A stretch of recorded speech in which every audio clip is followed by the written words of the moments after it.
عورت کا قبرستان جانا کیسا ہے؟ ایمن تلا کنگ سے، کیا عورت قبرستان جا سکتی ہے؟ اگر نہیں جا سکتی تو براہ مہربانی اس کا کوئی شرعی حوالہ دیں۔ رسول اللہ صلی اللہ علیہ وسلم نے صحیح حدیث میں لعن رسول اللہ صلی اللہ علیہ وسلم زوارات القبور، آپ صلی اللہ علیہ وسلم نے ان عورتوں پہ لعنت فرمائی جو قبروں کی زیارت کرتی۔ تو یہ حدیث ہمارے سامنے موجود ہے، لیکن اس کے برخلاف دوسری حدیث بھی ہے جس میں حضرت عائشہ رضی اللہ تعالیٰ عنہ سے قبرستان میں جانے کا جواز ثابت ہے، اور انہوں نے باقاعدہ نبی سے دعا پوچھی کہ جب قبر پہ گزر ہو تو میں کون سی دعا پڑھوں۔ اس حدیث سے علماء نے استدلال کیا ہے کہ پہلے ممانعت تھی، اس کے بعد اجازت دے دی گئی، اور ویسے بھی حدیث میں مردوں کے بارے میں آتا ہے کنت نہیتکم عن زیارت القبور فزوروها فانها تذکر الاخرہ، میں نے تمہیں قبر کی زیارت سے منع کیا تھا، قبروں کی زیارت سے، اب اس کی زیارت کر سکتے ہو، اس لیے کہ اس سے آخرت کی یاد تازہ ہوتی ہے۔ تو اس لیے علماء کہتے ہیں ابتدائی اسلام میں کیونکہ عورتیں زمانے جاہلیت کی طرح جا کے واویلا کرتی تھی، روتی پیٹتی تھی، بے پردگی کرتی تھی، اس لیے ان کے لیے قبرستان جانے کو حرام قرار دیا گیا، بعد میں اس کی اجازت مل گئی۔ لیکن علماء کی بڑی جماعت اس کی قائل ہے کہ حضرت عائشہ رضی اللہ تعالیٰ عنہ کا اپنا فتویٰ ہے، اپنا قول ہے، احادیث میں صراحتاً کہیں بھی عورت کو اجازت نہیں ملتی۔ یہ جو حضرت عائشہ نے فرمایا کہ میں نے جو نبی سے پوچھا کیا پڑھوں تو آپ نے فرمایا یہ والی دعا پڑھا کرو، یہ تو کسی راستے میں آتے ہوئے راستے میں کوئی قبرستان پڑتا تھا تو وہاں سے گزرتے ہوئے اسپیشلی قبرستان جاتی نہیں تھی وہ۔ تو دونوں طرح کے اقوال علماء کے ملتے ہیں، ممانعت والے بھی اور گنجائش والے بھی، اور دونوں طرح کے دلائل ہیں۔ زیادہ مضبوط دلائل بہرحال اسی کے ہیں کہ اگر عورت مکمل پردے کا اہتمام کرے اور کبھی کبھار چلی جائے تو اس کی گنجائش ہے، لیکن کوئی زیادہ کوئی ثواب کا کام بہرحال یہ نہیں ہے، کیونکہ علماء کی بڑی جماعت وہ بھی بڑے محقق علماء ہیں جن میں علامہ ابن تیمیہ رحمہ اللہ تعالیٰ، خاص طور پر ابن قیم رحمہ اللہ تعالیٰ، اور عالم علماء کی ایک بہت بڑی جماعت ہے جو اس کو علی اطلاق ناجائز کہتے کہ بالکل جانا جائز نہیں ہے، کیونکہ ممانعات کی جو دلیل ہے وہ بالکل واضح ہے، لیکن بہرحال گنجائش کا پہلو نکلتا ہے۔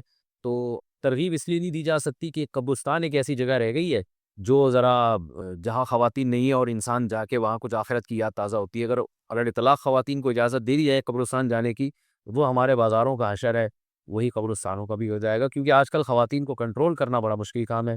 تو اصل یہی ہے کہ گنجائش ہے اگر مکمل پردے کے ساتھ جائیں تو ہمارا فتویٰ ہے، لیکن بہتر یہی ہے کہ وہ نہ جائیں، اور جہاں ذرا بھی خطرہ ہوگا بے پردگی پھیلنے کا، یہ کثرت سے جانا شروع ہو جائیں گی تو وہاں ممانعت والے قول ہی کو لیا جائے گا، ان کو منع کیا جائے گا۔ بہت اصرار کر رہے تھے کہ جی محرم پہ کچھ بیان ہو جائے۔ محرم میں دو طرح کے موضوعات ہوتے ہیں، ایک تو کربلا کے موضوع کو بیان کیا جاتا ہے، اس پر میں ایک دفعہ بیان چند سال پہلے کر چکا ہوں، اس میں معتدل رائے کیا ہے، کبھی موقع ملا تو دوبارہ بیان کر دیں گے انشاءاللہ کہ اس سے ہمیں اسباق کیا ملتے ہیں، اس میں صحیح بات کیا ہے، واقعے کا صحیح پہلو کیا ہے، اس میں افراط و تفرید بہت ہے، مبالغہ آرائیاں بہت ہیں۔ سیدنا حسین ابن علی رضی اللہ تعالی عنہ کو کربلا میں شہید کیا گیا، یہ بہت بڑا ظلم ہے، اس میں دو رائے نہیں ہو سکتی، اور بڑی بات یہ کہ حکومت کی سرپرستی میں یہ کام ہوا ہے، اس لیے یہ بڑا ظلم ہے۔ اسلامی حکومت تھی جو خلافت کی دعوے دار تھی، شاید اسلامی تاریخ میں اس سے بدترین واقعہ ہمیں نہیں ملتا، لیکن یہ ایک واقعہ ہے، محرم کا اس سے براہ راست کوئی تعلق نہیں ہے۔ واقعات تو کسی نہ کسی مہینے میں ہوتے ہیں، کسی نہ کسی تاریخ کو ہوتے ہیں،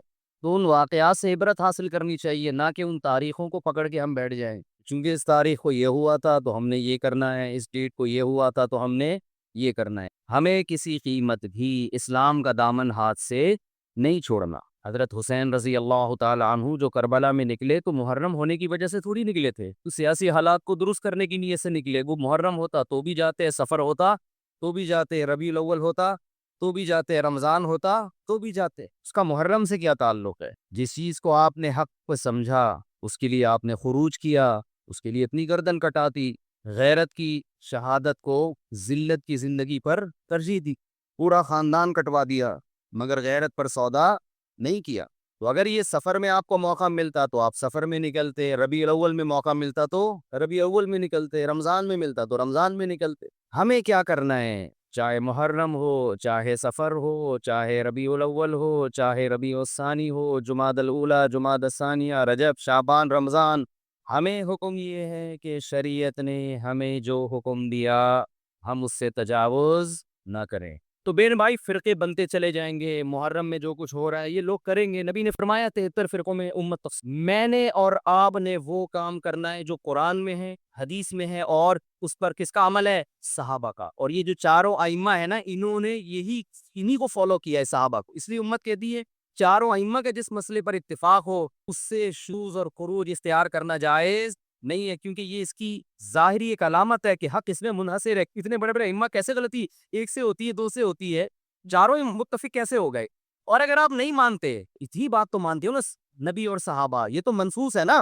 تو مجھے بتاؤ محرم صحابہ کی زندگی میں آیا تھا کہ نہیں آیا تھا؟ اہل بیت کی زندگی میں آیا تھا نہیں آیا تھا؟ وہی ایک صحیح روایت ہمیں ملتی ہے کہ اہل بیت نے وہ کچھ کیا جو آج ہم کر رہے ہیں. کیا حضرت حسین ابن علی رضی اللہ عنہ الشہداء، کیا انہوں نے ماتم کی ترغیب دی ہے؟ یا ان کے اولادوں نے ماتم کی ترغیب دی ہو؟ غم منانا، غموں میں رونا پیٹنا، ماتم کرنا، اسلام صبر کی تلقین دیتا ہے. اہل بیت کا حکم بھی کیا تھا؟ صبر.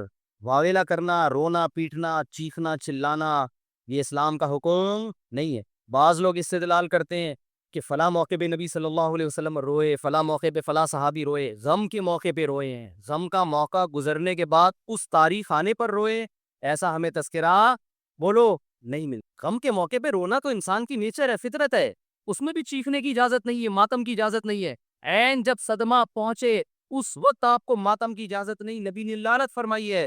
تو صدمہ گزرنے کے 1 سال بعد اس تاریخ کو آنے پر کہاں سے اجازت ہو گئی؟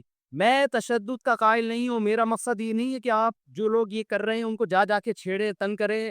ہمارا ملک فرقواریت اور لسانی اور فرقہ وارانہ جھگڑوں کا متعامل نہیں ہے، مار دھاڑ اور نفرت والی تقریریں کرنا نہیں ہے. میرا مقصد تو اہل سنت والجماعت کو یہ بتانا ہے کہ آپ ایک فیصلہ کرو، آپ ادھر ہو یا ادھر ہو. آپ کے کچھ اور ہیں، ان کے اصول کچھ اور ہیں، ان کو ان کے اصولوں پہ چلنے دیں. جب نبی نے کہہ دیا نا 73 ہوں گے تو 73 ہو کے رہیں گے. آپ فرقواریت ختم نہیں کر سکتے. آپ نے سلیکٹ کرنا کہ صحیح کون ہے غلط کون ہے. آج لوگ کہتے ہیں فرقواریت ختم ہو جائے، میں نے کہا نہیں ہو سکتی ختم بھائی، نبی نے کہہ دیا 73 فرقے ہوں گے، کیسے ختم ہوگی؟ آپ نے سلیکٹ کرنا ہے، گائیڈ کرنا ہے کہ صحیح کون ہے، اپنے لیے سلیکشن کرنی ہے ان میں صحیح کون ہے، میں وہاں جاؤں گا. آپ کے پاس بہت سارے آپشن ہوتے ہیں دنیا میں بھی، تو آپ سارے آپشن ختم کر دیتے ہو. کئی رشتہ آیا آپ کے لیے، بہت ساری لڑکیاں ہیں، آپ نے کہا یہ ٹھیک ہے باقیوں کو بم سے اڑا دو. او بھائی آپ کو جو سمجھ میں آئے آپ اس سے شادی کر لو، بلکہ اس سے بھی 3 اور سے کر لو.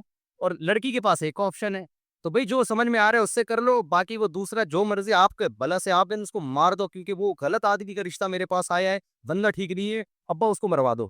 ابا کہے گا بیٹے تو اتنے لوگ صحیح بھی ہے غلط بھی ہے، تجھے جو صحیح لگ رہا ہے وہ بتا دے، جو غلط ہے وہ اس کو رہنے دے، وہ تیرا کام نہیں ہے. دنیا میں بہت سی غلط بھی ہوتی ہیں، ان کو غلط مل جائے گا. تو فرقے تو رہیں گے، حضرت عیسیٰ علیہ السلام ہی آ کے ان فرقوں کو ختم کریں گے اور تلوار سے ختم ہوں گے یہ. اور یہ ہمیں اجازت، ہمیں بم پھاڑنے کی، تلوار چلانے کی، گالیاں دینے کی اور ایسے بیان کرنے کی جس سے نفرتیں پھیلے، ہمیں اس کی اجازت نہیں ہے. ہمارے پاس تو جو بھی آتا ہے ہم اس کو گلے لگاتے ہیں. شیعہ لوگ بھی آتے ہیں، ہم ملتے ہیں، تمیز سے بات کرتے ہیں، اکرام کرتے ہیں، السلام علیکم. مذہب پہ بحث نہیں کرتے ہم، کیوں؟ ہمیں پتہ ہے جس کام کھا کے جھگڑا ہوگا، جو سیکھنے آنا چاہے بات کر لیتے ہیں اس سے. ہم نفرتوں کے قائل نہیں ہیں، نہ ہم تشدد کے قائل ہیں. ہم تو آپ کو یہ بتا رہے ہیں کہ آپ فیصلہ کرو کہ آپ ہو کس کیٹیگری میں. ہماری حدیث ہمیں یہ بتاتی ہے، ہمارے نبی ہمیں یہ بتاتے ہیں کہ ما انا علیہ واصحابی، جو میرے اور صحابہ کا طریقہ.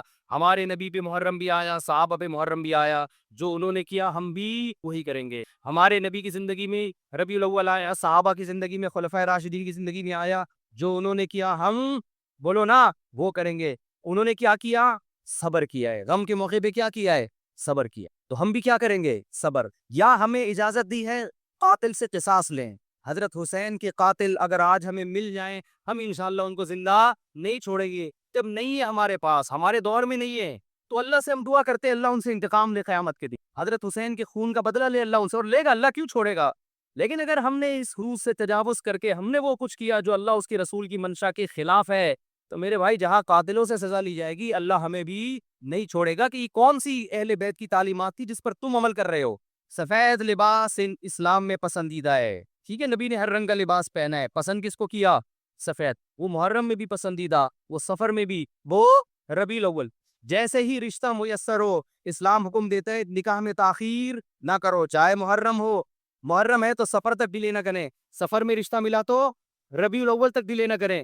ویسے بھی میرے بھائی جس نے 4 شادیاں کرنی ہوں گی، وہ اگر ڈیلے کرنا شروع کر دے تو اس کی ہو گئی. پھر اسلام میں تو یہ کہ جلدی نکاح کرو، محرم میں بھی کریں. جو نہیں کر رہے ان کو چھوڑ دے، اپنے ان کا فرقہ ہے، ان کا مسلک ہے، چھیڑے نہیں کسی کو، جا کے بحث نہ کرے. دفتروں میں بحثیں خامخواہ شروع ہو جاتی ہیں. آپ نے اپنے بارے میں فیصلہ کرنا میں کدھر ہوں، میں کدھر کھڑا ہوں. جو کالے کپڑے پہننے دیں، نہ ان پہ طنز کریں، نہ ان پہ ہوٹنگ کریں، یہ جائز نہیں ہے، اس سے نفرتیں پیدا ہوں گی. جو کر رہا ہے کرنے دو. آپ کے بچے جب پوچھیں ابو انہوں نے کالے کپڑے پہنے، بولے بیٹا ان کا فرقہ ہے، ہم لوگ اس فرقے کے نہیں. ختم ہو گئی بات. تو ابو ہم اس فرقے، ہم کیوں نہیں ہے بیٹا، ہم حدیث میں آتا ہے کہ ما انا علیہ و اصحابی. جب بچہ آپ کا پوچھے نا تو آپ بتائیں حدیث میں آتا ہے جو میرے اور صحابہ نے، چونکہ صحابہ نے یہ نہیں کیا تو ہم بھی نہیں کر رہے. تو بیٹا پوچھے گا پھر یہ کیوں کر رہے ہیں؟ تو بیٹا جو ان کا کام ہے وہ ان سے پوچھنے کا ہے، وہ مجھ سے پوچھنے کا نہیں. اب بچہ جائے گا ان سے پوچھنے کے لیے، اس کو بولے بیٹا جب بڑے ہو جاؤ گے نا پھر جا کے پوچھنا.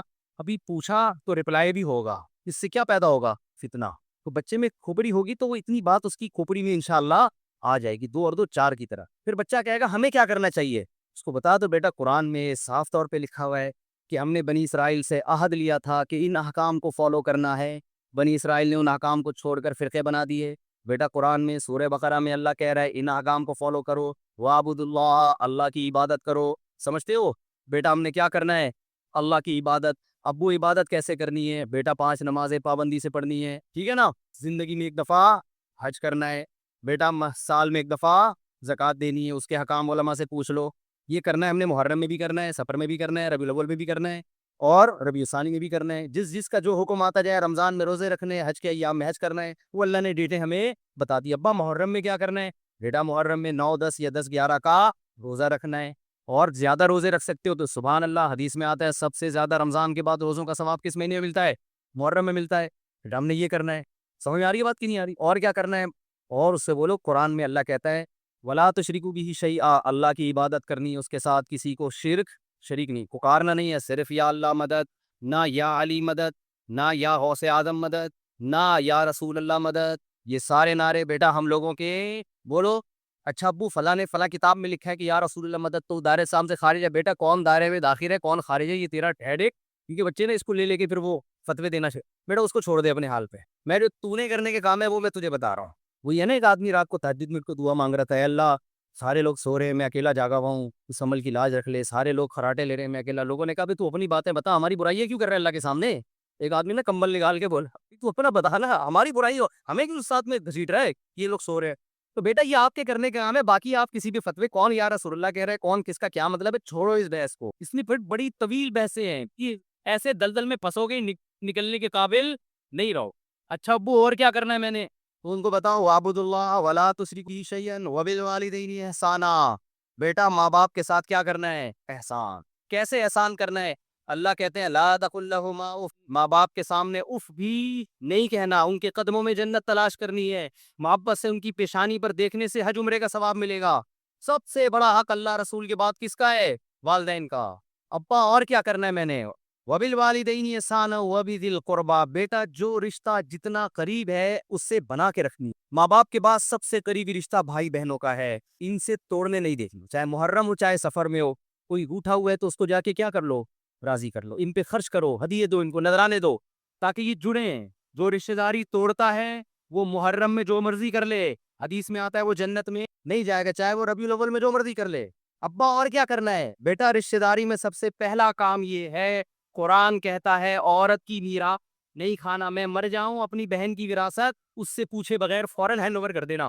سمجھ آ رہی ہے بات کی نہیں آ رہی ہے؟ فوراً کیا کر دینا؟ اس کے حوالے کر دینا میں مر جاؤں تو. ایسا نہ ہو 30 سال تک مانگتی رہے یا آپ بولو ہم نے جہیز اتنا دے دیا تھا. اور بھی اس طرح کے احکام ہے جو سورۃ بقرہ میں ایک ہی جگہ اللہ لے وَقُولُوا لِلنَّاسِ حُسْنًا. جب بھی لوگوں سے بات کرنی ہے اچھے اخلاق سے بات کرنی، تمیز سے بات کیے کرو. بیٹا جب تم بات کرتے ہو تو لگتا نہیں ہے کہ تم نے تمیز سے آہستہ آواز بات کیا کرو، دھیمی لہجے میں بات کیا کرو. یہ تو نہ کہے تمیز سیکھی بھی نہیں ہے پھر اور بدتمیز بھی نہیں. تو وَقُولُوا لِلنَّاسِ حُسْنًا وَأَقِیمُوا الصَّلَاةَ. نمازوں کو پابندی سے قائم کرو. یہ ہمارا اسلام ہے جو محرم میں بھی ہے، سفر میں بھی ہے، ربیع الاول میں بھی ہے. مفتی صاحب میں عبداللہ کشمیر سے سوشل میڈیا پر 4 شادیوں کو کافی پروموٹ کرتا ہوں، لیکن گھر والے شادی نہیں کروا رہے. میرے ابو سے کہہ دیں کہ میری شادی کرا دے. ارشد نام ہے، اپنا کھاتا ہوں اور اپنا بھی کماتا ہوں. عبداللہ جنجوا بھائی آپ کے ابو جہاں بھی ہیں میری ان سے درخواست ہے کہ جب بیٹا خود کما بھی رہا ہے اللہ پہ اعتماد کرو، توکل کرو. اس میں آپ کا فائدہ ہے، اس کی جو اولاد ہوگی وہ آپ کی بھی اولاد ہوگی. ذمہ داری باپ کے ذمہ ہوگی، فائدہ دادا اٹھائے گا. کیا خیال ہے؟ بیٹے میں اپنے بچوں میں ٹینشن ہوتی ہے کہ آپ انجوائے تو کرتے ہو لیکن رسپانسبلٹی بھی، ذمہ داری بھی آپ کی ہے. دادا نانا بننے میں فائدہ یہ ہے کہ انجوائے آپ کرتے ہو، بچوں کو گود میں لے کے باتیں کر کے گھما پھرا کے. بچوں کی باتیں بڑی ٹیکنیکل سی ہوتی ہیں، تو انجوائے آپ کرتے ہو. ٹینشن کون اٹھاتا ہے؟ اس کے ماں باپ اٹھاتے ہیں. تو اس لیے باپ سے زیادہ ویلیو دادا بننے کی ہے. جتنے بھی ابا ہیں میں ان سے کہہ رہا ہوں کہ تم باپ تو بن گئے لیکن تم نے بڑی ٹینشن اٹھائی ہے بچوں کے لیے. دادا جلدی بن جاؤ. اگر تمہیں گود میں بچے بھی ملیں ٹینشن کون اٹھائے؟ تمہاری اولاد. مفتی صاحب دو ہندو جوڑے ہوں اگر وہ مسلمان بن جائیں تو کیا ان کو پھر سے نکاح کرنا پڑے گا؟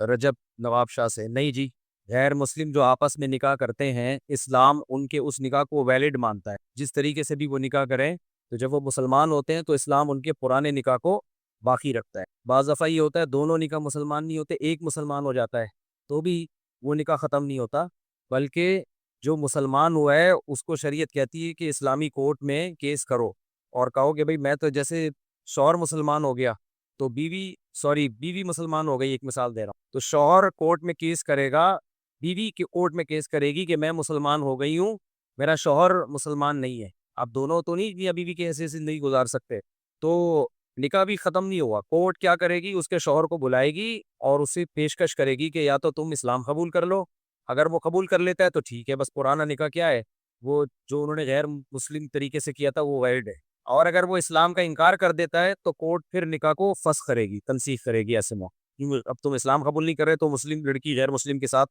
نکاح میں نہیں رہ سکتی، پھر کورٹ اس نکاح کو ختم کرے گی۔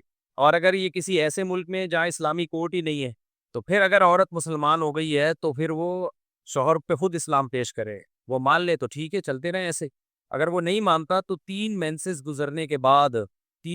گزرنے کے بعد نکاح ختم ہو جائے گا اور پھر عدت کے مزید 3 مینسز اس کو گزارنے پڑیں گے۔ میرا نام طلحہ سلیم ہے، دبئی سے، کیا لکھا بھائی، دبئی سے کچھ انفرادی دعا کی بھی درخواست ہے، دبئی سے آیا ہے، چند ہی دنوں میں واپسی ہے، کچھ انفرادی وقت کی درخواست ہے۔ یہ تو پہلے بھی ملے تھے نا عشاء سے پہلے، وہی ہے؟ ہاں ٹھیک ہے۔ ابھی میری عمر 52 سال ہے، میں زیادہ سچے بچے لکھا ہوا ہے، میں زیادہ بچے چاہتا ہوں، میری کمیونٹی کی 1-2 سالہ لڑکی 3 سال لڑکی ہے، چشمہ لگا لینا بہتر ہے، ایسا کب تک چھپو گے پیڑوں کی آڑ میں، کبھی تو ملو گے لنڈا بازار میں، کیا خیال ہے؟ چشمہ بھی دیکھو، یہ والا رکھا ہے میں نے، یہ تو عجیب سا لگتا ہے، اسے پہن بڈھا لگتا ہے، اسے پہن کے بھی لگتا ہے لیکن تھوڑا کم اچھا، بھلا کینیڈا سے اتنا خوبصورت چشمہ لایا تھا میں، اس کا نمبر ہی الگ نکلا یار۔ ہاں بھائی 35 سال لڑکی ہے، میری کمیونٹی کی ایک 35 سال لڑکی ہے، کیا مجھے اس سے شادی کر لینی چاہیے؟ 2 آپشن، اپنی کسی اسٹوڈنٹ سے شادی کر لوں جس کی عمر 25 سے کم ہوگی، 30 آپشن ہے۔ پہلا آپشن ہے کہ کمیونٹی میں 35 ایئرس کی لڑکی ہے، دوسرا آپشن اسٹوڈنٹ بھی ہے جس کی عمر 25 سال سے بھی کم ہے، تیسرا آپشن کسی غیر قوم کی 25 سے 30 سال کی لڑکی سے شادی کر۔ میری آمدن ٹھیک ٹھاک ہے لیکن شاید میں ایک سے زیادہ شادیاں نہ کر پاؤں، اتنے آپشن ہے، تینوں سے کرو یار، باقی جس پہ دل آ رہا ہے اس سے کر لو، اس میں کون سا مجھ سے کیوں مشورہ لے رہے ہو؟ آپ جانتے ہو جو آپ کو تینوں میں اچھی لگے اس سے کر لو، اسٹوڈنٹ اگر اچھی لگ رہی ہے تو اس سے کرو، نہیں لگ رہی تو 35 سال اچھی لگ رہی ہے تو بعض لڑکی کی عمر زیادہ ہوتی ہے، وہ زیادہ اٹریکٹیو ہوتی ہے، اور کم عمر میں اٹریکشن انسان کو زیادہ نہیں ہوتی، تو جس پہ دل آ رہا ہے وہ سب سے بہتر آپشن، دینداری کو سب سے پہلے دیکھو، اس کے بعد بتا رہا ہوں دل۔ مفتی صاحب میں اپنا کام شروع کرنے چاہ رہا ہوں، آپ سے دعا کی درخواست، دل سے دعا جی اللہ تعالیٰ آپ اپنا کام جو شروع کرنے جا رہے ہیں شروع کر لیں آپ، کہ مجھے لگ نہیں رہا کہ آپ کی عمر اتنی ہو گئی ہے کہ اب آپ اپنا کام، اس طرح کی باتیں وہ لوگ لکھ رہے ہوتے ہیں جنہوں نے 30-40 سال بغیر کسی کام کے گزار دیے ہوتے ہیں اور اب اپنا کام شروع کرنے جا رہے ہوتے ہیں، کہیں جاب نہیں کرتے کہ میں اپنا کام کروں گا۔ بہرحال دل سے دعا ہے گی، کسی باتیں کی یار مردانہ قوت کے لیے کسی چیز کا استعمال کرنے مردانہ قوت، میں حکیم نہیں ہوں۔ اوور آل جو جس انسان کی صحت اچھی ہوتی ہے تو اوور آل ہی صحت اچھی ہوتی ہے، اوور آل ہی پوری صحت خراب ہوتی ہے، ایسا نہیں ہوتا کہ یہ جو لوگ کہتے ہیں نا میں نظریں تیز کرنے کے لیے کیا چیز کھاؤں، کچھ بھی نہیں کھاؤ، جب پوری باڈی بڑھاپے کی طرف جائے گی تو سارے پارٹ بڑھاپے کی طرف جائیں گے۔ میں نے جو آئی اسپیشلسٹ ہے نا بڑے بڑے ان سے پوچھا ہے، میں یوٹیوب کی باتیں نہیں کر رہا، آئی اسپیشلسٹ جو بہت ایکسپرٹ ہیں وہ بتاتے ہیں کہ نظر کی کمزوری اس کی کوئی نہ علاج ہے نہ اس کی کوئی وجہ اب تک دریافت ہوئی، ایک تو ایج کی وجہ سے ہوتی ہے نا، 40 سال کے بعد وہ تو سبھی کی ہوتی ہے، وہ قریب کی 1-2 نمبر گر جاتے ہیں، وہ تو کامن ہے، وہ آپ جتنے بڑے ٹارزن ہو جتنے مرضی صحت مند ہو 40 سال کے بعد قریب کی نظر بہرحال آپ کی خراب ہوگی، بلکہ ایک ڈاکٹر ہے تو یہاں تک بتایا اگر 40 سال کے بعد قریب کی نظر خراب نہیں ہو رہی تو بڑا مسئلہ ہو سکتا ہے، پھر اب یہ پتہ نہیں صحیح کا غلط کا واللہ عالم، لیکن یہ تو کامن ہے 40 سال کے بعد بالآخر آپ کو 1 یا 1.5 نمبر کا چشمہ، میرے 1.5 نمبر کا ہے 40 سال کے بعد اور اب تک 1.5 ہی چل رہا ہے، اللہ کا شکر ہے وہ نمبر بڑا نہیں، کینیڈا سے جو میں خوبصورت چشمہ لایا وہ 2 نمبر کا نکلا، زیادہ بڑا والا دکھا رہا ہے مجھے بندے، جتنے 6 فٹ کا ہے تو 7 فٹ کا بندہ دکھا رہا ہے، وہ میں کہوں بھائی اتنا ہی رہنے دے جتنا، تو وہ تو ایسا ہے۔ اب یہ جو ہے نا گاجر کا جوس پینے سے نظر تیز ہو جائے گی، کچھ بھی نہیں ہوتا، گاجر کا جوس پینے سے اس میں کارب اتنا زیادہ ہوتا ہے، شوگر لیول بڑھے گا، اور شوگر سے جتنی نظریں خراب ہوتی ہیں، ابھی میں کہہ رہا تھا کہ نظر کسی چیز سے خراب نہیں، یا خراب کا مطلب کیا ہے، نظر کی 2 قسمیں ہوتی ہے خراب ہونے کی، ایک تو یہ ہے کہ چشمہ لگ جائے، وہ لینسز قدرتی کی طرف سے آگے پیچھے ہو جاتے ہیں. وہ نہ ٹی وی دیکھنے سے ہوتے ہیں نہ موبائل قریب سے دیکھنی. جو کہتے ہیں نا موبائل قریب سے دیکھتے ہیں ان کی نظریں خراب ہو جاتی ہیں, ایسا کچھ بھی نہیں ہے. موبائل دیکھنے سے دماغ خراب ہوتا ہے, نظر کا کوئی تعلق نہیں ہے. ٹی وی کی اسکرین کی جو ریز نکلتی ہے وہ کھوپڑی خراب کرتی ہیں. رات کو جو لوگ موبائل دیکھتے ہیں ان کی کھوپڑی خراب ہو جاتی ہے, دماغ ڈیمیج ہوتا ہے اس سے. آنکھوں کو کوئی نقصان نہیں ہوتا اس سے, لیکن دماغ کا نقصان ہی آنکھوں سے زیادہ نقصان ہے. تو چل آپ دیکھنا شروع کر دیں رات کو موبائل, کہ آنکھیں تو خراب نہیں ہو رہی بھائی, کھوپڑی خراب ہونا زیادہ خطرناک, وہی ہے نا. تو یہ جو چشمے والی بات ہے نا, یہ کسی کوئی نہ کوئی دوا ہے, نہ کوئی معجون ہے, نہ کوئی میڈیسن ہے, یہ کسی چیز سے نہ ٹھیک ہوتی ہے نہ خراب ہوتی ہے. یہ قدرت کی طرف سے ہے. مان لو اتنے موٹے موٹے چشمے لگے ہوتے ہیں, حالانکہ بالکل فٹ فاٹ ہوتے ہیں, بہت صحت مند ہوتے ہیں, بہت پاورفل ہوتے ہیں, اتنا موٹا چشمہ لگ گیا ان کے. لوگ کہتے ہیں پہلے کیوں نہیں لوگوں کے لگتے تھے, پہلے نظریں خراب ہوتی تھی, پتہ ہی نہیں چلتا لوگوں کو کہ نظر خراب ہے. مجھے یاد ہے میرا چھوٹا بھائی ایک دن بیٹھا ہوا, یہ بات بھی 15-20 سال سے بھی زیادہ پرانی ہے, تو میں نے کہا یار ٹائم دیکھ کے بتاؤ. کہہ رہا ہے یہاں پہ دور ہے کھڑی, تو نظر ہی نہیں آ رہا ٹائم. میں نے کہا یہ سامنے کھڑی ہے تمہیں نظر نہیں آ رہا؟ پھر پتا چلا جی اس کی تو اچھی خاصی نظر کمزور ہے دور کی. تو بہت دفعہ جس کی نظر کمزور ہوتی ہے اس کو پتہ ہی نہیں چل رہا ہوتا. میں بھی نہیں سمجھتا تھا کہ میری قریب کی نظر کمزور ہو گئی ہے, میں تو ایسے ہی مطالعہ کرتا تھا. میں ایک دفعہ آئی اسپیشلسٹ کے پاس گیا کسی اور کا چشمہ بنوانے. اس نے کہا آپ کی عمر اب 42-43 سال ہو گئی ہے, آپ بھی چیک کروا لیں. میں نے کہا بھائی میری بالکل ٹھیک ٹھاک ہے, میں مطالعہ کرتا ہوں. انہوں نے کہا بھائی نہیں آپ پڑھے. میں پڑھ کے سنا دیا. اس نے کہا یہ لگا کے پڑھے, لگایا تو بہت مزے سے پڑھ رہا ہوں میں. اس نے کہا اس کا مطلب چشمہ لگا کے زیادہ اچھا نظر آ رہا ہے. تو 40 سال کے بعد اس پہ ٹینشن نہ لیں. اگر آپ کی 1-1.5 نمبر 2 نمبر گر گیا ہے, اس میں بالکل ٹینشن لینے کی ضرورت نہیں ہے. اور اس کو واپس لانے کے لیے گاجر کا جوس پینے کی حماقت بولو بالکل نہیں کریں. کسی بھی پھل کا جوس نہ پیے, یہ واپس نہیں آئے گا. اور فوراً چشمہ لگا لے. یہ بھی ایک بڑی مسٹیک ہوتی ہے لوگوں سے, کہتے ہیں ہم چشمہ نہیں لگائیں گے کیونکہ ایک دفعہ لگ گیا تو لگا رہ گیا. نہ فوراً لگا لیا تو نظر رک جائے گی وہیں پہ, نہیں لگایا تو یہ آگے بڑھ سکتا ہے نمبر. جنہوں نے چشمہ لگا لیتے بتاؤ کیا ہے کہ ہوتا یہ ہے کہ آپ کے جو آنکھوں کے پٹھے ہیں وہ کمزور ہو جاتے ہیں, تو آپ کو پڑھنے کے لیے زور لگانا پڑتا ہے, تو اس سے اور ویک ہوتے ہیں. چشمہ لگا لیتے ہو آپ تو ان پہ وہ ریلیکس ہو جاتے ہیں. تو ریلیکس ہونے کی وجہ سے بعض دفعہ یہ بھی ہوتا ہے چشمہ اتر بھی جاتا ہے صرف چشمے کی وجہ سے. تو اس میں کوئی خوراکیں نہیں کھانی ہے. ایک نظر کمزور ہوتی ہے جو نظر ہی نہیں آ رہا نا, یعنی چشمے کی ضرورت نہیں ہے. جیسے بہت تیز روشنی چاہیے دیکھنے کے لیے, ہلکا سا بھی اندھیرا ہے تو نظر نہیں آ رہا قریب بیٹھا ہوا بندہ, یہ وائٹامنز اور منرلز کی کمی کی وجہ سے ہوتا ہے. جیسے ڈاکٹر لوگ کہتے ہیں وائٹامن اے وغیرہ, اس میں کوئی ملٹی وٹامن کھانے پڑتے ہیں یا کوئی انڈے منڈے کھانے پڑتے ہیں جس سے یہ سیٹ ہو جاتا ہے. تو گاجر کا جوس اس میں بھی نہیں پیو, کیونکہ گاجر کے جوس میں وائٹامن اے اتنا زیادہ نہیں ہے جتنا لوگوں نے سمجھ لیا ہے. گاجر کے جوس میں جو شوگر ہے وہ بہت زیادہ ہے, اور آنکھوں کو ڈیمیج کرنے میں سب سے زیادہ کردار پتہ ہے کس چیز کا ہے؟ شوگر کا ہے. کیونکہ اتنی باریک نسیں ہوتی ہیں اس میں, وہ شوگر کی وجہ سے ڈیمیج ہو جاتی ہیں. اس لیے شوگر کے مریضوں کو نابینا ہونے کا خطرہ بہت زیادہ ہوتا ہے. اس لیے گاجر کے جوس پینے کی جو ABC جوس آج کل ایک آ رہا ہے نا, چقندر سیب اور گاجر کا جوس, میں نے جو ریسیپی شیئر کی تھی آپ لوگوں کے ساتھ اس میں گاجر کا جوس نہیں ڈالا تھا, اور اب جو ریسیپی شیئر کروں گا اس میں سیب کا جوس بھی نکال دوں گا, کیونکہ وہ بھی رمضان کے لیے تو کسی حد تک ٹھیک ہے. سیب کا جوس تھوڑا سا لٹل کوانٹٹی میں, زیادہ نہیں کہ سارا دن کا بھوکا پیاسا ہوتا ہے. نارمل کنڈیشن میں سیب کا جوس بھی مت پیو, شوگر ہے نا شوگر, سیب کھا لو ایسے کر کے. چقندر ایسی چیز ہے جس کا تھوڑا سا جوس پی لینا چاہیے, وہ ٹھیک ہے, وہ چقندر اتنا سا ہو, اور باقی پودینے کا اس میں وغیرہ وغیرہ جو جوس چقندر کا بھی اتنا سا پیو, بس زیادہ نہیں. جوسز جتنے بھی ہیں لوگ حکیموں کی بات جالی 2 نمبر حکیموں کی باتوں میں آ کے نا نوجوان, میں بھی یہ کرتا رہا ہوں حماقتیں. ایک کہیں ہم نے مضمون پڑھا تھا بچپن میں, روزانہ گاجر کا جوس پیو آنکھیں یہ ایسا اوقا بھی آنکھیں ہو جائیں گی, روز جا کے میں گاجر کا جوس پی لیتا. بعد میں کسی عقل مند نے شوگر ہے مجھے بتا دیا گاجر ویسے کھاؤ, ایسے چبا کے کھا لیا کرو. تو اب مسئلہ یہ ہے, لوگ کہتے ہیں کہ مفتی صاحب آپ میڈیکل سائنس کیوں چھیڑ دیتے ہو؟ دیکھو سب لوگ ڈاکٹروں کو سنتے نہیں ہیں, مسئلہ یہ ہے. اور بہت سو کو یہ بھی نہیں پتا ہوتا کون سا ڈاکٹر سننے کا ہے کون سا سننے کا نہیں ہے, اور کون سا ڈاکٹر ہے بھی کہ نہیں ہے. ہر پاگل سے پاگل کے نام کے ساتھ مفتی لگا ہوا کہ نہیں لگا ہوا, تو ہر پاگل کے نام کے ساتھ ڈاکٹر لگا ہوا ہے آج کل. MBBS نہیں بھی کیا ہو تو پھر بھی ڈاکٹر بنے ہوئے ہوتے ہیں. تو اس لیے یہ کچھ ایسی چیزیں ہیں جو میں شیئر کر دیتا ہوں تاکہ ہر طرح کا طبقہ بات سن رہا ہوتا ہے, اپنی صحتوں کے اس کو کھلواڑ مت بناؤ میرے بھائی, بیڑا غرق مت. اب یہ جو بھائی نے سوال پوچھا نا مردانہ طاقت, یہ بھی ایک ایسا سوال ہے جس کے نام پہ حکیموں نے جو منجن بیچے ہیں نا, کروڑ پتی بن گئے ہیں حکیم, کروڑ پتی بن گئے ہیں. اب تو کم اشتہار نظر آتے, پہلے ایک رات میں مردانہ طاقت حاصل کر. ایک دفعہ تو ایک بندہ میرے پاس آیا, کہہ رہا ہے عورتانہ طاقت کی دوا چاہیے. میں نے کہا یہ کیا ہوتا ہے؟ میں نے کہا مردانہ طاقت میں عورتانہ طاقت, کہہ رہے یار سب مردانہ کر رہے ہوتے ہیں, عورت کو ضرورت نہیں ہے کیا؟ تو نہ مردانہ طاقت کی کوئی دوا کھانے کی ضرورت, نہ عورتانہ طاقت. جنرلی جو باڈی جب آپ کی فٹ فاٹ ہوتی ہے تو سب چیزیں فٹ فاٹ, جنرلی جو آپ کی باڈی جب خراب ہوگی تو ساری چیزیں خراب ہوتی ہے۔ اور یاد رکھو اللہ نے آدمی کو جو صحت دی ہے نا وہ بہت عرصے جوان رہ سکتا ہے۔ خاص باتیں میڈیکل سائنس میں لیڈی ڈاکٹروں کو پتہ ہوتی ہیں، وہ پوڈ کاسٹ میں بتاتی نہیں ہے صحیح طریقے سے، بتاتی ہے تو گھما دیتی ہے۔ ایک خاتون لیڈی ڈاکٹر ہے، ان سے پوڈ کاسٹ میں کسی نے انٹرویو لیا تو وہ کہنے لگی کہ ایکچولی ہوتی تو یہ بڑی پڑھی لکھی ہے نا، باتیں تو بڑی ایکچولی کر کے کر رہی ہوتی ہے، لیکن بیچ میں ڈنڈی مار دیتی ہے کہ نہیں ایکچولی لڑکی خواتین جو ہیں وہ جلدی بوڑھی ہو جاتی ہیں اور مرد جو ہے بہت دیر تک، یہ الفاظ بھی نہیں کہے اس نے، یہ الفاظ بھی گھمائے ہیں۔ الفاظ سیدھے سیدھے یہ بنتے تھے کہ وہ کہتی کہ خواتین میں بڑھاپا جلدی آتا ہے، آدمی بہت دیر سے بوڑھے ہوتے ہیں، اگر کیئر کریں، نہیں کریں گے گٹکے پہ چلیں گے تو 40 سال میں کما ہو جاتا ہے سیکنڈ۔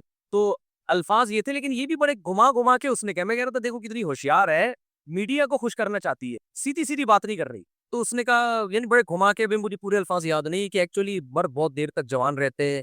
تو اینکر نے پوچھا کہ اچھا پھر اس کا مطلب تو یہ ہے کہ مرد کو پھر دوسری شادی کی بھی ضرورت ہوتی ہے؟ سیدھی سی بات تو یہی ہوئی نا بھائی، بیوی جلدی بوڑھی ہو جائے گی، آدمی جوان رہے گا تو وہ بیچارہ کہاں جائے گا؟ اینکر ہوشیار تھی یا تھا بھی مجھے یاد نہیں ہے، وہ اینکر پوچھنے والی یا لیڈی تھی یا آدمی تھا، تو کہتی ہے اس کا مطلب تو یہ ہو کہ پھر آدمی کو ضرورت ہے ایک اور شادی کی۔ کہتی ہے دیکھیے صرف ہیلتھ کے ایشوز نہیں ہوتے، ہماری سوسائٹی کے جو ہے کچھ اور بھی ایشوز ہوتے ہیں جس کی وجہ سے انسان کو دیکھنا پڑا۔ اس کو ڈر لگ رہا تھا میرا میاں بھی یہ بات سن رہا ہوگا بیٹھ کے، سمجھ میں آ رہی ہے بات؟ میں نے کہا اس کو لگ رہا ہے کہ اس کا میاں بھی سن رہا ہے، اور میڈیا پہ اس کو جو خواتین سن رہی ہیں یہی سے جوتے کھینچ کے اسکرین پہ ماریں گے اس کو۔ میں نے کہا گھما رہی ہے، سیدھی سیدھی بات ہے بھائی، جب عورت بیچاری جلدی بوڑھی ہو جاتی ہے اور مرد دیر تک جوان رہتا ہے تو فطرت چاہتی ہے کہ ایک اور شادی کرے، کیا خیال ہے؟ مجھے ایک بات، ایک آدمی کی بھوک ایک روٹی سے ختم ہو جاتی ہے، اس کا پیٹ ہی اتنا چھوٹا سا ہے، ایک آدمی 6 فٹ کا ہے، جم سے باہر نکل کے آیا ہے، وہ ایک روٹی سے پیٹ نہیں بھرے گا، تو فطرت چاہتی ہے یہ 2 روٹیاں کھائے، کیا خیال ہے؟ اس کو بھی کہنا کمبخت کو ایک روٹی سے زیادہ نہیں کھانا، تو ظلم ہے یا نہیں ہے؟ تو یہ تو اسلام کی ابھی جو میرا پورا بیان ہوا ہے اسی پہ تو ہوا ہے۔ اسلام نے جو باتیں 1400 سال پہلے کہی تھی وہ 1400 سال بعد بھی ویلڈ ہے، 2800 سال کے بعد بھی وہ صحیح رہے گی۔ اور یہ لوگ جو کم وقت باتیں کرتے گھماتے رہتے ہیں باتوں کو، تو وہ لیڈی ڈاکٹر کا بیان ہے یہ۔ اور اس نے کہا کہ مرد جو ہے نا اولاد پیدا کرنے کے قابل رہتا ہے 80 سال میں بھی اگر صحت کا خیال رکھے، عورت بیچاری وہ تو جلدی اس کو جو ہے وہ بانج ہو جاتی ہے، بہت جلدی، بہت زیادہ ہوگا 50 سال، بہت زیادہ، بہت ہی سے عورت صحت کا خیال کرے گی 55 سال، جبکہ ہم تو دیکھ رہے ہیں مرد 50 55 60 سال میں بھی نکاح کرتے ہیں، اولاد ہو جاتی ہے ان کے۔ اس کا مطلب اللہ نے مرد اور عورت کو شادی کے معاملے میں ایک جیسا نہیں بنایا، ایک عورت کے لیے ایک آدمی ہے، ایک آدمی کے لیے ایک عورت کافی نہیں ہے۔ آپ کہہ سکتے ہیں کہ نہیں جی بہت سے یہاں پر بزرگ ہوں گے 50 سال 55 سال 60 سال کے لیے، ہمارے لیے تو کافی تھی، وہ کافی اس لیے آپ کے لیے ہو گئی کہ انسان کی جو طاقت استعمال نہیں ہوتی وہ بالآخر ختم ہو جائے۔ جس جیسے ایک آدمی کو 2 روٹی چاہیے تھی، میل ایک رہی ہے، تو تھوڑے دنوں بعد 2 روٹی ہضم کرنے کی طاقت ہی ختم ہو جائے گی، اس میں آ رہی ہے بات؟ تو اب ہوتا یہ ہے کہ ایک ہی وائف ہے، تو اب جائز ہی نہیں ہے، وہ بیچاری ایجڈ ہو گئی، آپ کی اب کوئی دوسری وائف ہے نہیں، تو آہستہ آہستہ آپ بہت جلدی کیا ہو جاؤ گے؟ بوڑھے ہو جاؤ گے، کیونکہ جو طاقت استعمال نہیں ہوتی انسان کی وہ آہستہ آہستہ، جو چلنا چھوڑ دے تو چلنے کی طاقت ختم، دوڑنا چھوڑ دو دوڑنے کی طاقت ختم، وزن اٹھانا چھوڑ دو وزن اٹھانے کی طاقت ختم۔ تو اس لیے یہ جو بھائی نے سوال پوچھا ہے، سوال تو حیا کے خلاف ہے، لیکن میں ایک تو میں مردانہ خود کی کوئی دوائی نہیں بیچتا، بار بار بتا رہا ہوں میں کہ یہ جو میری دوائیں بک رہی ہے نا مارکیٹ میں میرے نام سے، یہ سب فیک ہیں، اور میں نے کوئی ویڈیو نہیں بنائی، اے آئی جنریٹڈ ویڈیوز ہیں کہ میں لوگوں کو ترغیب دے رہا ہوں پروسٹیٹ کی دوا اور مردانہ، میں کوئی ایسا بزنس نہیں ہے، نہ میں کسی کے ایسے کاروبار کو پروموٹ کرتا ہوں۔ تو جنرلی اپنی صحت اچھی رکھو، خوش رہو، رات کو ٹائم پہ سو جایا کرو، صبح جلدی اٹھ جایا کرو، روزے رکھا کرو، نفلی روزے بہت انسان کو پاورفل بنا دیتا ہے، اور اپنی ڈائٹ میں شوگر کو کیا کرو، ڈاکٹر کہتے ہیں، میں نہیں کہہ رہا، کینسر کے اسپیشلسٹ ڈاکٹر، اور وہ کینسر کے اسپیشلسٹ بھی جو اسپیشلسٹ کو پڑھا رہے ہیں یورپ کے، ان سے میں نے خود سنا ہے، وہ کہتے ہیں سگریٹ سے زیادہ نقصان دہ کیا ہے؟ شوگر۔ کمال کی بات ہے سگریٹ پہ لکھا ہوتا ہے کینسر پیدا کرتی ہے، چینی کے ڈبوں پہ کچھ بھی نہیں لکھا ہوتا۔ سب سے پہلے تو چینی کے ڈبوں پہ لکھو۔ اس ڈاکٹر نے کہا کہ زیادہ کینسر شوگر کی وجہ سے ہو رہا ہے، سگریٹ کی وجہ سے نہیں ہو رہا۔ اب یہ نہیں کہ سگریٹ بھی شروع کر دو، کہ ہم تو سگریٹ کو زیادہ خطرناک سمجھ رہے تھے تو شوگر زیادہ خطرناک نکلی چلو سگریٹ پی رہے، مطلب یہ ہے کہ چینی کیا کرو، کم کرو، ختم کرو، کم کیا ختم اڑا دو۔ میں صرف چائے میں چینی پیتا ہوں بس، یہ نہیں چھوٹ رہی مجھ سے، اور وہ اتنی تھوڑی ہے کہ وہ چلتا ہے یار۔ تو ایک آدھا کپ صبح، آدھا کپ شام کو، اس میں آدھا چمچہ ڈال کے وہ میں لے کر آیا تھا، وہ اسٹیویا ہوتا ہے، کیا ہوتا ہے وہ بھی کینیڈا سے اوریجنل پتوں کا آرگینک، وہ ڈال کے پیا، میں نے کہا بڑی یار، چائے تو پیتا ہی آدمی کھوپڑی کو سیٹ کرنے کے لیے، وہ حکیموں سے پھر کھانسی کا شربت نہ پی لے پھر، تو وہ اتنی تھوڑی سی ہے، وہ اتنا چلتا ہے، باقی میں چینی نہیں۔ اور آپ اپنی زندگی میں نے تجربہ کر کے دیکھا ہے یہ شربتیں جو لوگ چینی کے پی رہے ہوتے ہیں کیسا ٹول ہو جاتا ہے دماغ یار. ادھر شربت پیا ادھر دماغ کام کرنا چھوڑ دیا. شربت تو میرا خیال ہے 25-30 سال ہو گئے ہوں گے میں نے نہیں پیا اللہ ماشاء اللہ شاید کسی نے زبردستی 30 سال بچپن سے نہیں پی رہا میں شربت. حالانکہ اس وقت لوگوں میں اویئرنیس تھی. میں کیوں نہیں پیتا تھا کیونکہ میں نے دیکھا کہ رمضان میں جس دن ہم نے شربت پیا ہے چاہے وہ روح افزا ہو چاہے وہ نورس ہو چینی ڈال کے اس دن سستی بہت ہوتی ہے. تو اللہ نے میری کھوپڑی میں یہ بات ڈال دی یار ایسی چیز پینا جسے پی کے آدمی ایکٹیو ہونے کے بجائے ٹون ہو جائے تو اس کے لیے میڈیکل رپورٹ کی ضرورت بولو. اسی وقت سے اللہ نے یہ بات سمجھا دی یار یہ پینے کی چیز تو اس وقت سے نہیں پی رہا میں. اب جا کے تو تحقیقات ہو رہی ہیں کہ چینی یہ کرتی ہے وہ کرتی ہے بیڑا گرک کرتی ہے. تو اگر آپ چاہتے ہو اسٹرانگ رہو پاورفل رہو رات کو جلدی سو جاؤ صبح جلدی اٹھ جاؤ چینی کو اپنی زندگی سے نیچرل میٹھا کھاؤ آم آؤ سیب کھاؤ اور جوس بھی پھلوں کے جوس صرف چقندر کا وہ بھی تھوڑا سا کیونکہ چقندر میں بھی شوگر بہت ہوتی ہے. اچھا لوگ یہ کہتے ہیں میں تو پہلے ہی دبلا پتلا ہوں میں اگر میٹھا کھاؤں گا تو موٹا ہو جاؤں گا نا میرا تو ویسے ہی ویٹ کم ہے. نہ میٹھا کھا کے جو موٹا ہوتا ہے وہ اچھا والا موٹا وہ والا موٹا ہوتا ہے موٹا پیٹ سڑک پہ لیٹ گاڑی آئی پھٹ گیا پیٹ. ایک تو نیچرلی لوگ موٹے ہوتے ہیں وہ تو ہمارے بھی بڑے بڑے علماء ہمارے اساتذہ مشائخ بھی بعض ایسے ہیں بہت کم کھاتے ہیں قدرت نے ان کو وہ جسم ہی بھاری ہے وہ قدرت کی طرف سے وہ تو فطرت سے نہیں لڑنا چاہیے. بڑے بڑے بزرگان دین ہے جو بھاری جسم کے ہیں لیکن میٹھا کھانے کی وجہ سے جو موٹاپا آتا ہے نا وہ اچھا والا موٹاپا نہیں ہے. اس لیے آپ کتنے ہی باریک ہو اگر موٹا ہونا چاہتے ہو تو لڈو گلاب جامن کھا کے موٹا مت ہو. موٹے تو ہو جاؤ گے لیکن لڈو جیسے ہی ہوگے پھر گلاب جامن کو یوں پچکاؤ کیا ہو جاتا ہے. تو وہ والا موٹاپا ہونا چاہیے جو صحت کے لیے وہ پروٹین جم جا کے ہو موٹے. اچھا ایک گڑبڑ یہ بھی کرتے ہیں باریک لوگ کیونکہ میں نے وہ باریک زمانہ دیکھا ہے میں بھی بہت باریک تھا 2013 تک میں اتنا باریک تھا کہ اللہ کی پناہ. تو اب کیا ہے ہمارے تجربوں سے فائدہ اٹھاؤ آپ ہمیں کوئی صحیح گائیڈ کرنے والا نہیں تھا نا. تو جو بہت باریک ہوتے ہیں نا وہ پتہ کیا کرتے ہیں وہ کہتے ہیں کہ چلو میٹھا نہیں زیادہ کھانا ہم نے پروٹین لینا ہے اور ہم نے اچھی خوراک کھانی وہ اچھی خوراک کھانا شروع کر دیتے ہیں وہ نہیں لگے گی باڈی. مثال کے طور پر سب سے بہترین پروٹین انڈے میں ہوتی ہے کہ نہیں ہوتی بہت فائدہ مند ہے انڈا. غریب آدمی کے لیے انڈے سے بہتر کوئی چیز امیر کے لیے بھی غریب کے لیے بھی غریب اس لیے کہہ رہا ہوں کہ سستا ہے وہ کچھ بھی گوشت موش کھانے کو نہیں ہے نا انڈے کھایا کرو. لیکن اب آپ نے سن لیا کہ انڈے کھانے چاہیے صبح 6 انڈے کھا لیا آپ نے پڑے ہوئے ہوگے مرے ہوئے جگر میں اتنی گرمی ہو جائے گی. ہماری باڈی کو ورزش کرنے کے بعد یہ جو ہم کھاتے ہیں نا اس کو ایکسرسائز کر کے باڈی کی ریکوائرمنٹ بنانی پڑتی ہے ہمیں. پہلے باڈی میں اسپیس پیدا کرو. دیکھو ایک تھیلے میں 1 کلو آٹے کی جگہ ہے آپ اس میں 2 کلو ڈال سکتے ہو ایک صورت میں ڈال سکتے ہو اسپیس بڑھا دو. اب بعض بیگ ایسے ہوتے ہیں ان میں زپ لگی ہوئی ہوتی ہے زپ کھولو گے اس کی اسپیس کیا ہوگی بڑھ جائے گی اسپیس بڑھ جائے گی. اب آپ اس میں 2 کلو آٹا ڈال دو. سفر پہ ہم جب جاتے ہیں بیگ ایسا ہوتا ہے کہ چھوٹا بھی ہو سکتا ہے زپ کیوں کی تو تھوڑا بڑا ہو جائے گا. تو جتنے بھی آپ باریک ہو نا آپ کہہ سکتے ہو میرے پاس تو اسپیس ہی بہت کم ہے. نہ قدرت نے ہمیں ایک زپ دی ہے ورزش کی ایکسرسائز کی. ہم جب ایکسرسائز کرتے ہیں بھاگتے ہیں دوڑتے ہیں جم میں ویٹ اٹھاتے ہیں تو ہماری خوراک کی کو ہضم کرنے کی اسپیس آٹومیٹیکلی بڑھ جاتی. آپ تجربہ کر کے تو جم سے آؤ گے نا رات کو بھی بھوک لگے گی صبح ناشتے میں بھی دبا کے بھوک لگے گی دوپہر 24 گھنٹے تک کھانا ڈبل ہو جاتا ہے. تو باریک آدمی کو چاہیے دبلے کی بات نہیں میں کر رہا میں کس کی بات کر رہا ہوں یہاں کچھ باریک بیٹھے ہوئے میں ان کی طرف اشارہ نہیں کر رہا. باریک الگ چیز ہے وہ شخص جس سے شلوار میں نانا ڈالا جا سکتا ہو ایسے باریکوں کی بات آپ کی بات نہیں کر رہا یار. آپ بلا ہو جائے آپ ماشاءاللہ فٹ ہو ہینڈسم ہو. کچھ اتنے باریک ہوتے ہیں کہ نارا نہ لو شلوار کے نیفے میں گما دو ان باریکوں کی بات کر رہا ہوں. تو وہ کیا کرے جم جائیں اور وزن اٹھائے پھر لگے گی ان کو بھوک پھر کھائے. میرا ایک شاگرد تھا کئی بار میں اس کی مثال دے چکا ہوں اتنا باریک میں نے کہا یار خدا کے بندے تو اور شوق 4 شادیوں کے رکھے ہوئے تھے اس نے شوق کتنے رکھے ہوئے تھے. تو میں تو مذاق کرتا تھا اس کے ساتھ شاگرد تھا بے تکلف تھا. میں نے کہا بھائی تو جب پہلی شادی ہوگی نا گلوکوز کی 2 بوتلیں چڑھا کے جا اور ایمرجنسی میں 2 بوتلیں باہر لگی ہونی چاہیے. اور میں نے کہا تو شادی کے 1 مہینے کے بعد مجھے لگ رہا ہے کپڑے لٹکے ہوئے نظر آئیں گے ہمیں کپڑے چلتے ہوئے آ رہے ہیں اور جھاڑیں گے تو نکلے گا اندر سے. وہ ہنستا تھا میری باتوں پہ کہہ رہا استاد جی مجھے کیا کروں میں کیسے موٹا ہوں. میں نے کہا ایک حل ہے میرے پاس جم جا کے وزن اٹھاؤ کسی ٹرینر سے ٹریننگ لو وزن اٹھاؤ. کہہ رہے ٹرینر بڑے مہنگے. میں نے کہا میرے ایک جاننے والے ہیں 2-3 آؤ ہمارے علاقے میں آ جاؤ میں تمہیں فری پکڑ میں کروا دوں گا. تو کہہ رہا نہیں میرے سے تو ویٹ 2 کلو نہیں اٹھتا. میں نے کہا بھائی تو 1 کلو پلیٹ اٹھا لے. کہہ رہا نہیں 1 کلو بھی نہیں اٹھتی. میں نے کہا ایسا کر ایک تنکا لے دونوں طرف شیروانی کے بٹن لگا اس پہ. یہ میں ان لوگوں کے لیے کہہ رہا ہوں جو کہہ رہے ہیں ان سے وزن نہیں اٹھتا. بھائی صاحب مرد کو اللہ نے مشقت والے کاموں کے لیے پیدا کیا. اگر یہ ویٹ نہیں اٹھائے گا یہ مرے گا. اللہ نے پیدا مرد کو ان کاموں کے لیے کیا ہے محنت مشقت. تو چاہے وہ قدرت کی طرف سے محنت ہو نہیں ہوتی تو آرٹیفیشلی آپ کو کرنی پڑے گی وہ محنت. تو میں نے اس کو کہا بھائی ایسا کر تو یہ تنکے کے دو ایک شیروانی کے دو بٹن لگا اور اٹھا. کہہ رہے یار تو زیادہ ہو یہ ایسا تو وہ لوگ مذاق اڑائیں گے. میں نے کہا شیروانی کا نہیں اٹھ رہا تو یہ قمیص کی بٹن لگا لے. شروع تو